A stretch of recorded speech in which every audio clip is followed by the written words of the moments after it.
नमस्कार दोस्तों। मेरा नाम है विजय कुमार। आप देख रहे हैं कॉमिक्स पिटारा चैनल को। तो हम लोग कॉमिक्स पढ़ रहे थे सावधान टोगा, और इसका पहला पार्ट मैंने अपने चैनल पर अपलोड कर दिया है। पहले पार्ट में मैंने इस कॉमिक्स को 20 पेज तक कवर कर लिया था। अब इस पार्ट में इसके आगे कहानी को शुरू करते हैं। मुझे इसके जिस्म पर गांठ लगानी है। उफ, अबे तो सलाइस की तरह घुस गया। डोगा ने नाइफर को कंधों से पकड़कर उसे पीछे धकेला। अबे निकल बाहर। अबे पीछे रह, आंखें फोड़ेगा क्या? डोगा ने भरपूर झटके से उसे पीछे धकेल मारा। अब मैं तुझे इतना रुलाऊंगा बेटे कि तेरे आंसू का समुद्र बह निकलेगा। आह! डोगा ने फौरन रिवॉल्वर बाहर निकाल लिया। कड़ कड़ा कड़, जिंग जिंग जिंग। डोगा ने आगे बढ़कर उसके जिस्म में धसी चाकुओं की मूठों को उमेट दिया। आह! कसाईयों वाले काम में मैंने तुझसे भी बड़ी डिग्री ली हुई है। अब खूंखार होता चला गया था डोगा का चेहरा। अब मैं तुझे बताऊंगा कि जब मैं कसाई बन जाता हूं तो क्या करता हूं। और मुझे भी दूसरे कसाईयों की तरह शिकार को मारते वक्त रहम नहीं आता। क्लिंच। देख नहीं पर दर्द से तेरे आंसू बह निकले, और आज जिस्म से लहू बहेगा। आ रोक नहीं पर खून बहना रोक। आ डोगा की दरिंदगी देखकर थर्रा गया था नाइफर। उसे फौरन ही समझ में आ गया कि अब उसकी भलाई वहां से भाग जाने में ही है। तथा ये कि छत्ते में हाथ डाला है तूने डोगा, अब तेरा हाल बेहाल होगा। डोगा छलांग लगाकर खिड़की के पास पहुंचा। ओह, इस ओर तो गहरा अंधकार है। नाइफर तो भाग गया, मगर उसके वो आदमी अंदर बेहोश पड़े हैं जिन्हें काली ने बेहोश किया है। उनकी मदद से नाइफर तक पहुंचा जा सकता है। और अभी तो मुझे इस सारे बखेड़ी की जड़ तक भी पहुंचना है, जिसके कारण काली विधवा नाइफर तक पहुंची। अरे, काली कहाँ गई? अब वो चारों गुंडे भी गायब हैं। तभी डोगा! वो सब भाग गए डोगा। डोगा की ओर फटी फटी निगाहों से देखा डीके ने। मेरी पत्नी किरण को बचा लो डोगा। नाइफर उसे मार डालेगा। वो सरधा में है, और इस जिग्सा में इसी के साथ डीके के प्राण पखेरु उड़ गए। कौन है ये डीके? लगता है सारी कहानी सरदा पहुंचकर ही पूरी होगी। डोगा ने जिग्सा के पीस एकत्रित किया, और जब वो सरदा में पहुंचा तो वह गहरा सन्नाटा था। ओह, ये क्या! डोगा डोगा के कदम वही ठिठक गए। ये तो ब्रांडो है। मगर ब्रांडो यहाँ कैसे, और इसे किसने घायल किया? अंदर का सन्नाटा किसी तूफान का सूचक तो नहीं? Oh no! डोगा का पूरा शरीर ऐसे झंझला गया मानो पांव बिजली के नंगे तार पर पड़ गया हो। इन्हें कोई जहर दिया गया है, पर ये अभी जिंदा हैं। मासूम बच्चे को देखकर जबड़े कस गए उसके। उफ, ये दरिंदगी भरा काम नाइफर का ही हो सकता है। फिर उन अनजान चेहरों में दिखते उस चेहरे को देखते ही उछल ही जो पड़ा वो सोनिका। आह! डोगा बाज की तरह झपटा उस पर। अपना नाम सुनकर उसकी पलकें हिली। डोगा, तुम! आह! सोनिका, ये सब क्या है? किसने किया ये सर? वो 20 गुंडे किरण को खत्म करने आए थे, मगर वो किरण को पहचानते नहीं थे। वो हम पर पागलों की तरह टूट पड़े। मैंने उन्हें रोकने की कोशिश की तो उन दरिंदों ने हमें तेज नशे के इंजेक्शन लगा दिए। तुम में से जो भी किरण होगी वो तो मरेगी ही। बेरहमों ने किरण को भूत दबोच लिया। आह! तूने खामखा इतनी सारी औरतों को मरवा दिया, क्योंकि ये तेज नशे की डोज इन्हें जिंदा नहीं छोड़ेंगी। उफ, काली विधवा बनने का भी तो समय नहीं मिला मुझे। तुम्हें कुछ नहीं होगा सोनिका, मैं किसी को कुछ नहीं होने दूंगा। डोगा पागलों की तरह फोन पर झपटा और हेलो, सेंट मेरी नर्सिंग होम, पता नोट करो। यहाँ किसी ने बहुत सी लड़कियों को नशे की हैवी डोज दे दी है। डॉक्टरों की पूरी टीम यहाँ भेजो। पर यह सरकारी अस्पताल नहीं है। मैं डोगा बोल रहा हूँ डॉक्टर। अगर यहाँ एक भी जान गई तो मैं तुम्हारे नर्सिंग होम की दीवारें हिला दूंगा। उस नाम का ही जादू था कि नर्सिंग होम की सभी एम्बुलेंस उसी वक्त डॉक्टरों एवं नर्सों की पूरी टीम के साथ वहाँ से निकल पड़ी। वो वो वो जबकि उधर डोगा ने झपट कर बच्चे को उठाया।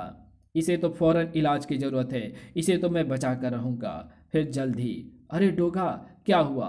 अख। उस वक्त डोगा के पास कुछ भी बताने का समय नहीं था। समय जो कीमती था उसे वो व्यर्थ नहीं गंवाना चाहता था। धर्र। डोगा का किसी नर्सिंग होम की ज़्यादा देर तक तलाश नहीं करनी पड़ी। डोगा की सूरत देखते ही अंदर हड़कंप मच गया। इस बच्चे की जिंदगी खतरे में है, किसी ने इसे जहर दे दिया है। पर डॉक्टर साहब एक ज़रूरी मीटिंग में हैं, और वैसे भी हम पुलिस केस नहीं लेते। मगर डोगा को रोक पाना मुश्किल था। अरे ये क्या ज़बरदस्ती है! मैं पुलिस को... उफ! इससे ज़्यादा एक भी शब्द बोला तो पूरे नर्सिंग होम के साथ तुम्हारा भी हुलिया बिगाड़ दूंगा। मैं तुम्हारी कंप्लेंट करूंगा डोगा। मेरी कंप्लेंटों की फाइल से इस शहर के हर पुलिस स्टेशनों के स्टोर रूम भरे पड़े हैं। एक और सही। फिर 1 घंटे बाद मैंने बच्चे के नशे को कम करने की एंटीडोज दे दी है डोगा। ये अब खतरे से बाहर है। इसे होश कब तक आ जाएगा? इसे 72 घंटों के अब ऑब्जर्वेशन में रखना ज़रूरी है। इसे होश आ जाए तो सरदा में पहुंचा देना। ये रही तुम्हारी फीस, क्योंकि तुम्हारी पैसे में शायद बड़ी चीज़ तुम्हारी फीस ही होती है। मगर इतना याद रखना कि इंसानियत का रिश्ता किसी भी पैसे से बड़ा होता है। सोनिका, मैं वादा करता हूँ कि यहाँ जिसने भी खूनी खेल खेला है उन्हें अगले 24 घंटे में नेस्तानाबूद कर दूंगा। सूरज के मस्तिष्क में उस वक्त खलबली मची हुई थी। वो 20 गुंडे नाइफर ने ही भेजे होंगे, जिसे मैंने बुरी तरह से तोड़ डाला है। नाइफर तक मुझे उन 20 घंटों में से ही कोई पहुँचा सकता है, या फिर पहुंचा सकता है ये जिक्सा पजल जो मुझे डीके ने दिया था। उसने इस पर कुछ लिखा हुआ है, जिसे समझने के लिए मुझे इस जिक्सा को जोड़ना होगा। सूरज के लिए यह मुश्किल काम नहीं था। ओह, डीके ने इस पर मेरे नाम ये संदेश लिखा है। डोगा, पता नहीं मैं बचूंगा या नहीं, पर नाइफर नहीं बचना चाहिए, माइकल नहीं बचना चाहिए, जो नाइफर जैसे कई लोकल बॉस का किंग पिन है। मैं माइकल के बारे में तो कुछ नहीं जानता, पर शहर में फैले उसके कई अड्डों के बारे में तुम्हें बता रहा हूँ। उसके पते इस प्रकार हैं। माइकल डोगा के रूप में भड़क उठे उस शोले के प्रति अनजान था। ओह, CNN की जिस रिपोर्ट से मुझे बेसब्री से इंतजार थी वो फैक्स पर आ रही है, क्योंकि ये काम CNN के अलावा दूसरा कोई कर ही नहीं सकता। CNN क्राइम न्यूज़ नेटवर्क का एक ऐसा जाल है जो भूसे में से सुई को भी ढूंढ निकाल सकता है। Good, very good. मुझे सिर्फ इतना पता था कि जेन असम में है, मगर कहाँ, ये मुझे बताया CNN ने। तो जेन असम के जंगलों में है, जंगलों के अंदर। जंगल के जल्लाद और खूंखार कहे जाने वाले एक प्राणी भेड़िया के साथ। मेरा सारा माल भी असम के जंगलों से आता है। CNN की पूरी रिपोर्ट आते ही मुझे फौरन असम जाकर जैन से मिलना पड़ेगा। वहाँ वो मेरी सबसे शक्तिशाली एजेंट के रूप में काम कर सकती है। उधर उस तरह डोगा का खतरा अंडरवर्ल्ड किंग पिन माइकल पर मंडरा रहा था, जिसका सबसे बड़ा शिकार था वो मोबाइल होम। इसे वही 20 गुंडे संचालित करते हैं जो नाइफर के आदेश पर कभी भी कहीं पर भी पहुंचकर कोहराम मचा देते हैं। जिंग जिंग जिंग। इन्हीं हत्यारों ने किरण की हत्या करने के लिए सरदा में मौत का आतंक मचा दिया था। जिंग वैंग जिंग जिंग। कई जिस्म मेढकों की तरह कूद कूद कर मोबाइल होम से बाहर आए। जो भी फायर करता नजर आए उसे खत्म कर दो। ओह, ये तो डोगा है। सूट डोगा, किल डोगा। डोगा नहीं मरेगा, मरेंगे डोगा के दुश्मन। आ आई। मुझे नाइफर कहाँ मिलेगा? जेल में बॉस एक पुलिस वाले को थप्पड़ मारकर गिरफ्तार हो गया है। चलो, अच्छा हुआ। उसे ज़रूर पता होगा कि अगर वो बाहर रहा तो डोगा उसके जख्मों को और बढ़ा देगा। धाएं, वड़ुम। मगर अभी ये तूफान रुकेगा नहीं। ये तूफान और आगे बढ़ेगा। इधर माइकल के चेहरे की चमक बढ़ गई थी। CNN की पूरी रिपोर्ट आ गई है। अब जेन तक पहुंचना मेरे लिए मुश्किल ना होगा। बॉस, हेलीकॉप्टर छत पर आपका इंतजार कर रहा है। Okay tiger, I am ready. पर तुम हकला क्यों रहे हो? बॉस, डोगा ने नाइपर को मारकर हमारा अड्डा तबाह करके हमारा काफ़ी नुकसान कर दिया है।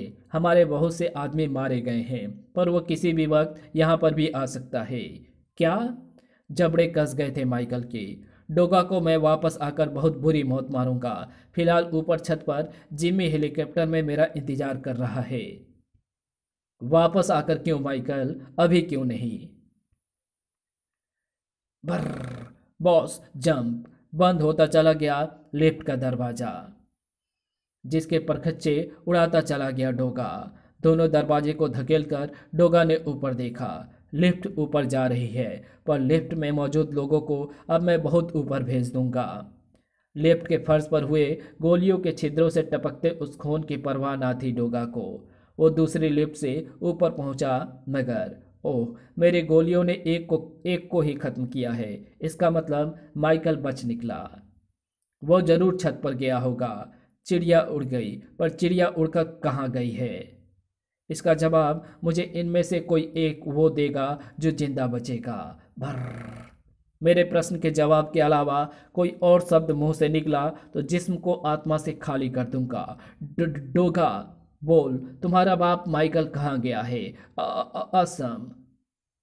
असम में कहाँ? ये तो मुझे नहीं पता, पर CNN की भेजी वो फैक्स रिपोर्ट अभी भी वही मौजूद है, जिसे पढ़ने के बाद बॉस असम गए हैं। मुझे जाने दो डोगा, जाओ। नहीं डोगा, नहीं। तब ओह, तो ये है वो रिपोर्ट। इससे ये पता चलता है कि मुन्ना असम के जंगलों में भेड़िया के किले में गया है। तभी ओह, लगता है एक और फैक्स संदेश आ रहा है। इस कहानी को यहीं समाप्त करते हैं। इसके आगे कहानी पढ़ेंगे इसके पार्ट 3 में। तो मिलते हैं इसके तीसरे पार्ट में। तब तक के लिए बाय। अगर आपको ये वीडियो पसंद आई हो तो इस वीडियो को लाइक शेयर कमेंट ज़रूर कर देना। चैनल पर नए हो तो चैनल को सब्सक्राइब कर ऑन नोटिफिकेशन को सिलेक्ट ज़रूर कर लेना। Thanks for watching my videos.